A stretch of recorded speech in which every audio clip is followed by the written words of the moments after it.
Okay, welcome back everybody. Here we're going with, I guess this is part 4. We're going to start attacking this thing. A good defense is a good offense, okay? Or the first one anyway. I'm going to go ahead and take the tuning condenser off just to get it out of the way.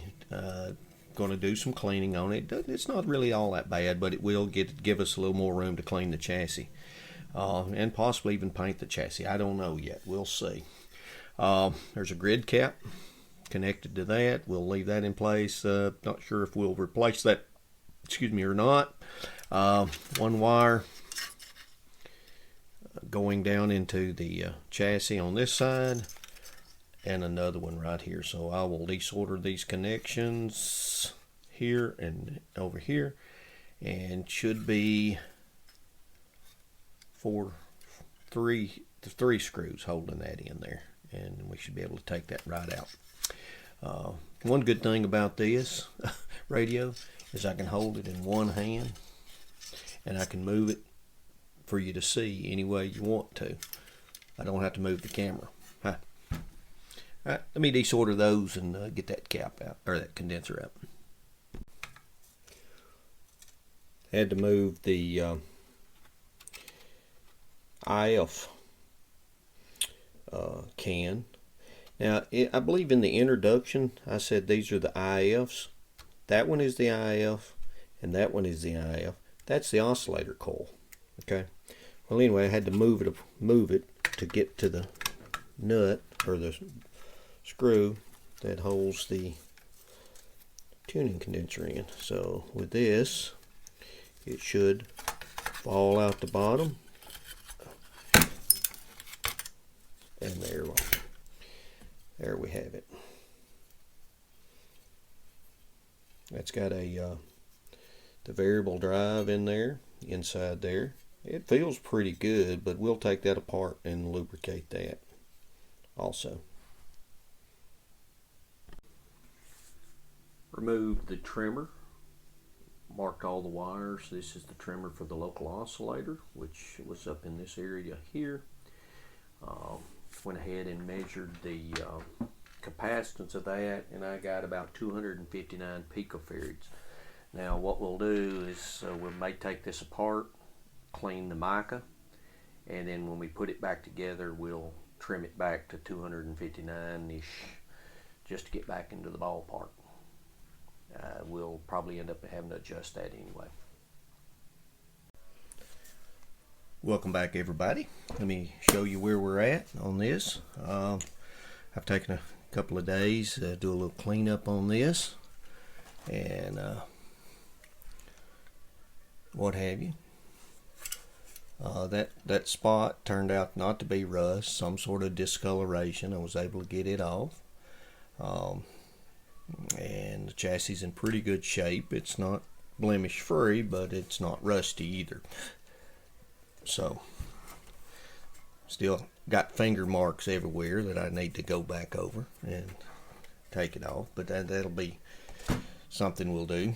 I went ahead and cleaned up the tuning condenser and put in a new grid cap wire.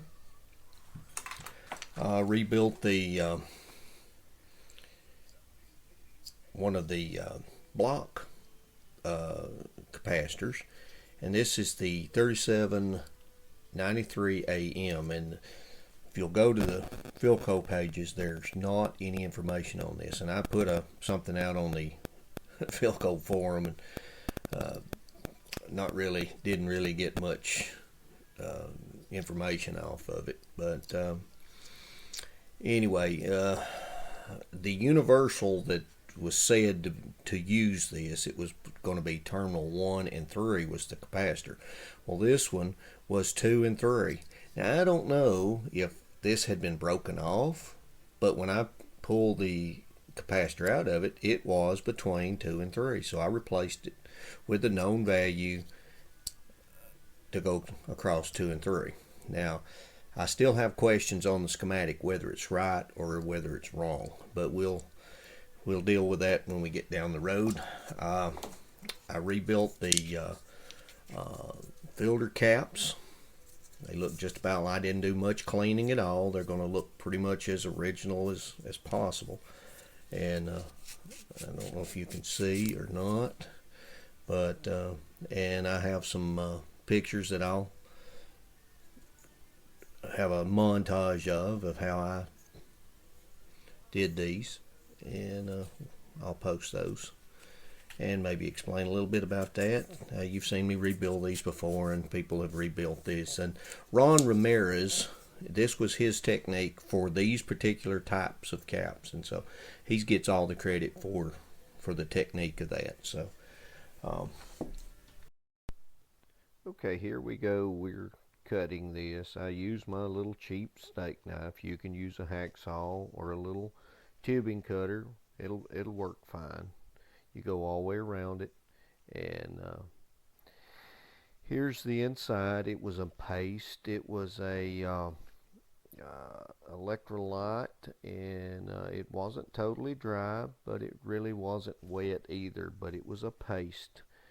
As you can see, I pulled it out, and you can see the aluminum foil that is rolled in a sandwich with the electrolyte, the paste in between it. And then here's another. As I unrolled it, you can see how the capacitor is constructed. As you can see, I cut just above the little indentation and pulled it all apart. Then I took and mounted the capacitor. I drilled 2 holes, small holes, and connect the positive to the center terminal, and then the ground to the terminal lug. Here I pushed it back together and put a little epoxy glue on the inside and sealed it, and then put the cardboard back on. That's where we're at, and so now we're going to go under here and we're going to do some resistor checks. And what we may do is I'm going to show you something about whether or not you can check these in the circuit or not. If you want to do a complete accurate assessment, they need to be out of the circuit. I mean, if you want to find down to the exact ohm, or they need to be out of the circuit. But typically these old resistors, they go up in value. They will go down occasionally, but most of the time they will go up in value. So what I do is I typically, and I've already went through here, and I've already determined that about 90% of them are going to have to be replaced. So, but I was just going to give you an idea of how I go through quick, really quick. I won't call it dirty, but quick. For instance, this particular set of resistors is number 30 and 32. Now 32 is not listed exactly on this one, but it is 240K. Ouch. Anyway, 240K, which the old way to read them was the body, end, and dot. Bed. Remember that, bed. So the body was red, so that's a 2. The end was yellow, which is 4. And then the dot, I don't know if you can see it or not, but it is yellow also. So that's 4 zeros. So that's 240K. So that one should be 240K. Now here's one that is green, brown, and orange. So that's 5 and 1 with 3 zeros. Okay, so that's 51K. So having said all that, if you take and put your meter across those resistors, even though they're in circuit, if there is something, it will not read. If you go across this point and this point, something that's in series like this one will not be added to this. It's going to go as close to that as possible. Okay, now it will read if it's in parallel with something, and if you do your Ohm's law about your resistance, and your resistance in series and parallel, if it's in series they add. If they're in parallel, then it becomes lower than the lowest resistance in it. So in that case, if you put this across here and it's higher than this value, then you know that this resistor is pretty much out of tolerance. And in this case it should be 51,000, and that's reading 77.6K. So I mean, I can take it out of the circuit and check it again, but it'll still be high and it'll still be out of tolerance. Okay, now this one should be 240K, and that one is 840K. So both of these are out of tolerance. Now, had one of them had, and looking at the circuit, I already know. You can also look at the circuit. You can look here. It goes to the plate of the 75 tube, okay, and it's isolated with capacitors. Then there's another capacitor in between them, which this is the 7 Charlie, and that comes out of that capacitor can. We know it's disconnected, and then it goes to the B minus. So there's a pretty good chance there is nothing in parallel with either one of these. So we know that even if there is something in parallel, it's going to read lower than that value, and we can clearly see that it's well above that. But we'll pull them out, we'll double check them again. Okay, as you see various people work on these, you'll see some that desolder the terminals and put the leads back on. Then you have some that do the curly Q method, like cut the lead short or leave a little stub on it, make a curl on the end, slide it on and solder on it. Both those work fine. Now there's arguments either way. You know, you risk the terminal, damaging the terminal by desoldering, and you know, we can get into all that, and that's fine. But it still comes down to it's your radio. You do what you feel like necessary. Now in a cramped space, I tend to more use the curly Q because it's easier to do because of the space. Now, but in this case, if you'll look, and perhaps I can get you a little closer, maybe not. But this resistor is coming off this IF can. I don't want to put a lot of heat on this can, so I'm going to use the curly Q on this end. In the center is the tap for one of the bypass capacitors, which is just a wire. We will just put a wire on the center of this. But this end, I'm going to go ahead and cut it here, but I'm going to have to desolder this terminal anyway because I've got to rebuild this Bakelite block. So in this case, I'm using both methods, so it's still your choice. So let me get these resistors out and we'll do the check to see how far off we were in and out of the circuit. Okay, here they're pulled out of the circuit. Let's check them again. Here is the 51K.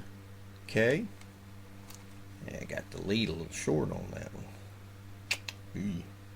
Anyway, let's see how far off it was. This one was reading what, 77.6, so it didn't change at all coming out of that circuit. So this one was the 240K,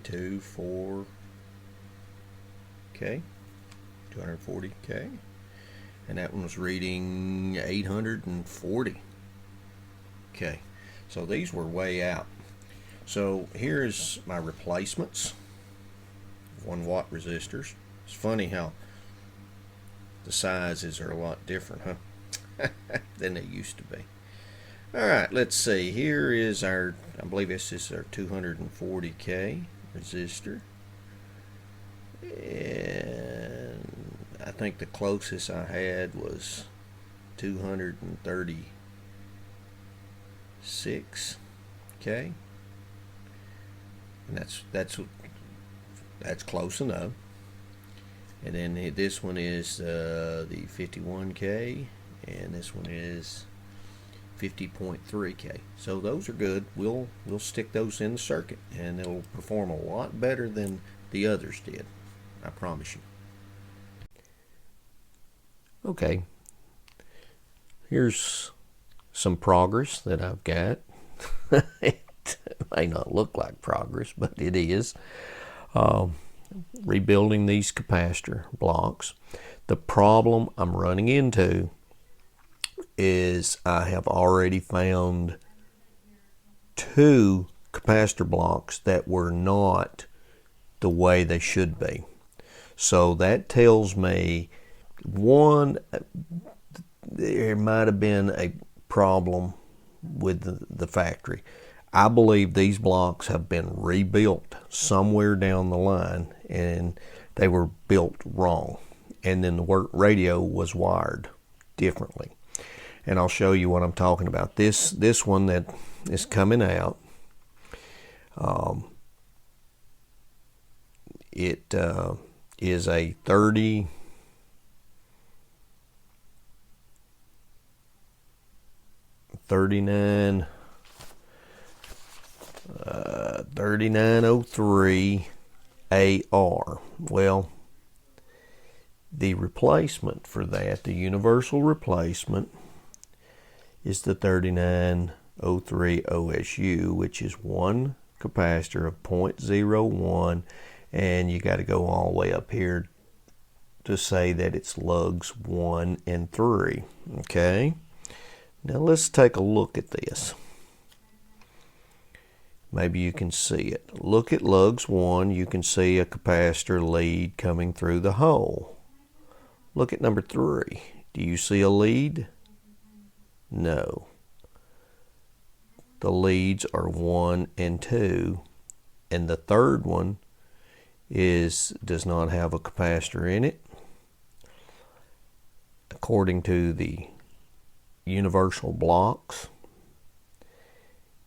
I believe these have been rebuilt.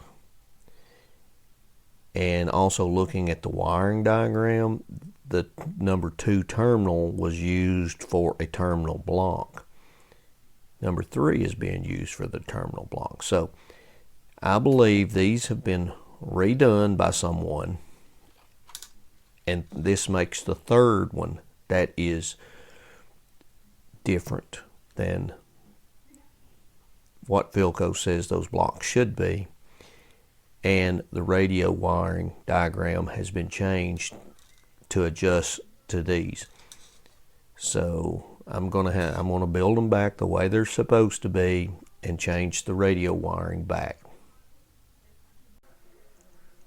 Okay, I've rewired that capacitor and followed the schematic and wired it back. Now let me show you this one that I showed you earlier, and I told you that I believe that it had been reworked before. Look, I don't know if you can see on this particular tab. These are the tabs. Anybody familiar with these? These tabs on this side is where the other connections go to. Sometimes they're on both sides. A lot of times they're just on one side. Well, this side is where the leads from the capacitors come up through and solder to these. These are a little bit fatter than the ones that more solder on them than I'm used to seeing. Now, however, look at this one. That's you remember, this is the one that this terminal and this terminal is supposed to have the capacitor cross, and this is supposed to be just a blank that's used for a terminal strip in this particular one. Look at that And if you'll look, I don't know if you can see it or not, but you can see where a lead had been on there at one point in time. I believe that. And now there's nothing there. So I think this has been reworked and was reworked wrong, just like two others. I've got all the block capacitors rebuilt and all this rewired according to the schematics. And what we got left is replace a few more wires and start putting all this stuff back together. I'm going to close this video out and we will conclude that in the next one.